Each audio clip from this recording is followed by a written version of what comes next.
Alright, I'm Johnny Lately from a band called the Never Latelys. I play guitar in that band. I'm here to, I suppose, pass on some of my knowledge with regards to playing guitar.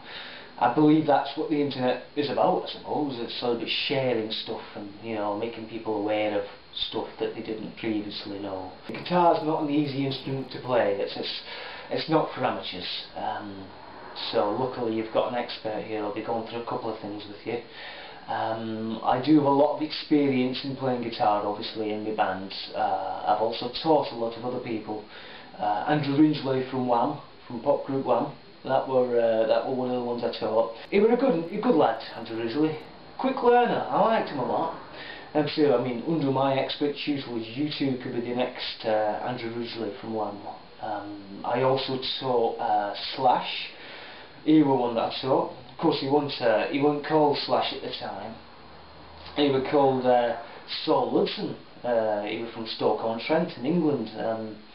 He wasn't even American at the time. He was next door neighbours to Robbie Williams from Take That. So yeah, things have changed. I mean, he comes round. At the time I knew him, of course. You know, short hair. But one day he turns up at my house. Pops round. He turns up in top hat. Sunglasses. He got 3 new tattoos, all still wet. They were that new, you know.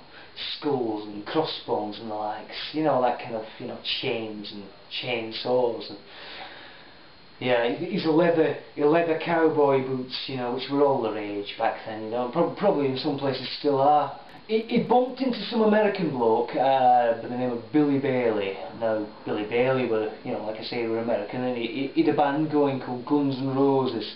This Billy Bailey sort of said, you know, could you join my band as a guitar player? So Slash had said, yeah, I'll do that, you know. And like I said, he didn't know anything about guitar. He'd lied, you know, so. Quick as a flash, you were around my house, you know, saying, what can you teach me? What can you learn me? So, you know, got out the old guitar, learned and good. Everything you know today, passed on by yours truly. Thing is, you've got to know, you know, a little bit about Guns N' Roses, well, particularly about Billy Bailey. He later changed his name to Axl Rose. I'm told this, that he's that's an anagram for oral sex, which, no, I don't know what oral sex is. You know, I'm told that it's something to do with you're not getting any, but you like to talk about it to make up for the fact. That's what I know. So, I'm getting off the point here, really, and getting back to what it is, which is the guitar. If you want to play guitar, you've got to stay in tune. I'd say that is the first thing. If you're not in tune, you're going to sound like a right idiot playing. You know, you're up on stage, you're playing, you're out of tune, you're going to get a lot of boos. People aren't going to like you. If you want to stay in tune, you've got to get one of these. This is a guitar tuner. This is not something from the future, you know, by some crazy scientist. You can buy these in shops today. Works with a battery, which. This would be a 9-volt battery, no less. You know, you can't be putting double A's, and that's going to be a 9-volt. Some of them might work in double A's, and some of them might work in solar power or something. But this one's a 9-volt battery one. You know, it tells you, you know, you switch it on, battery power. Tells you if you're in tune or not. You know, you can. That was actually pretty much in tune for an A, I think.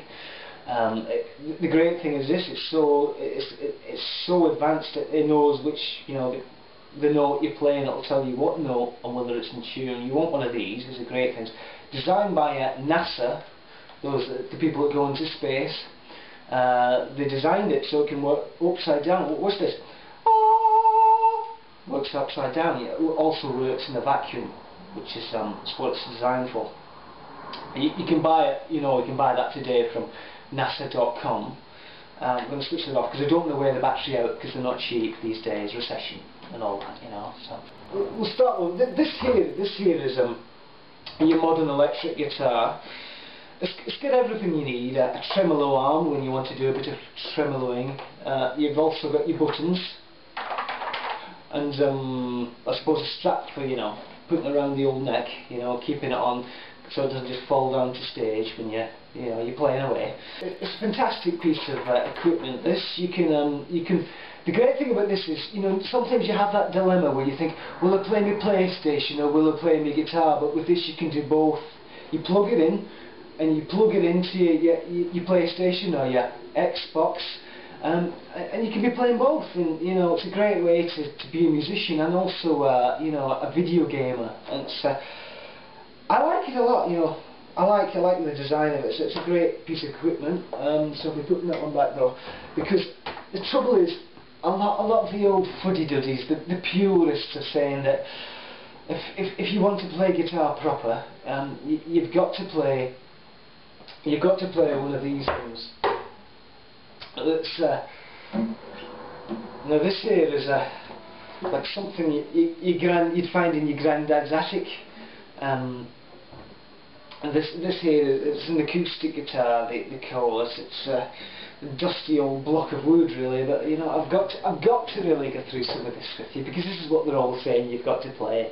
You say you start on this and work your way up to something as advanced as that. But you know, this is it. So it's a guitar. It's got strings in it. It's so analog, and there's strings and tuning forks and pegs and all that. You know. I suppose the main difference, though, I mean, the one thing you will notice between this one and, you know, an electric guitar is you've got your hole, you know, on the guitar here. It's a little bit here. It's really that is the main difference between acoustic and electric, is the hole in it. The main reason for the hole is so that you can, you know, when the guitar gets dusty, you can actually get your guitar, you know, your Hoover attachment in, you know, and give it a right good clean. So that is the main thing, you know. And of course, you know, the trouble is, you know, if you're playing along, you know, if you're using a plectrum, I'll come to that in a minute. But you know, you're using your plectrum, half the time you lose it down the hole. You're shaking it about, trying to get it out. It's an absolute pain in the neck. You'll discover that these are the joys and whatever the opposite of joy is, and unjoy, I suppose, of playing guitar. There's a lot of pitfalls, if you like, of that. I did mention the plectrum.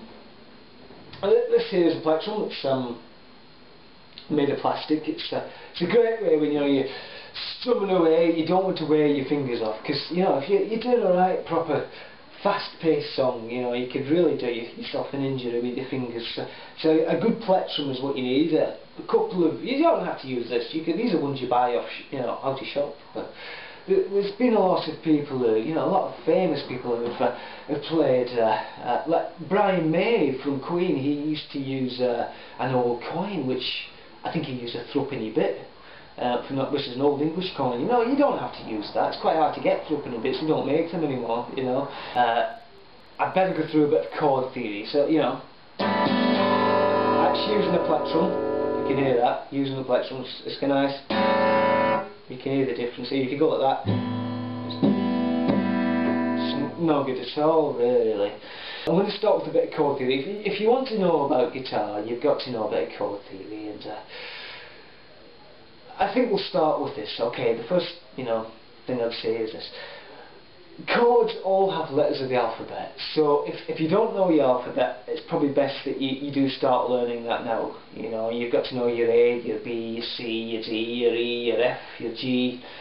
Well, that's pretty much it. You don't need to know any more than that. You know, you don't need to know from H onwards. You don't need to know that there's no chords with those letters. That's the one thing. The other thing as well is, you know, you probably only need to know, you know, about 3 of those letters or chords, if you like, you know.